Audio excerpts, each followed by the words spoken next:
सर्वसामान्यांच्या हक्काचा आवाज जागर जनस्थान।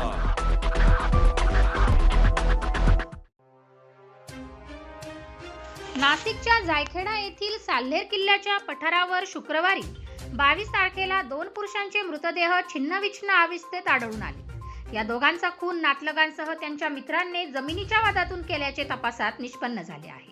त्यानुसार पोलिसांनी सटाणा, देवळा, कळवण तालुक्यातील 6 जणांना अटक केली आहे।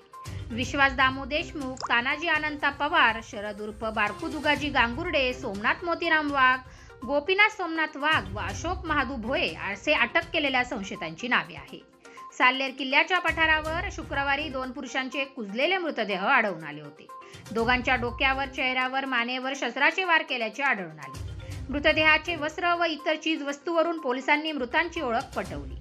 त्यात रामभाऊ गोटीराम वाघ, नरेश रंगनाथ पवार अशी खून झालेल्या दोघांची नावे समोर आली। त्यानुसार जायखेडा पोलीस ठाण्यात मारेकऱ्यांविरोधात खुनाचा गुन्हा दाखल करून पोलिसांनी तपासास सुरुवात केली।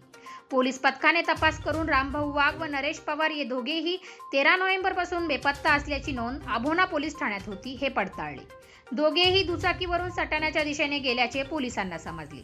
त्यानुसार पोलिसांनी सखोल चौकशी करून साल्हेर किल्ला व केळझर धरण परिसरात सापळे रचून 6 संशयितांची धरपकड केली। या संशयितांची चौकशी केल्यानंतर दुहेरी खुनाची गुन्ह्याची उकल झाली आहे।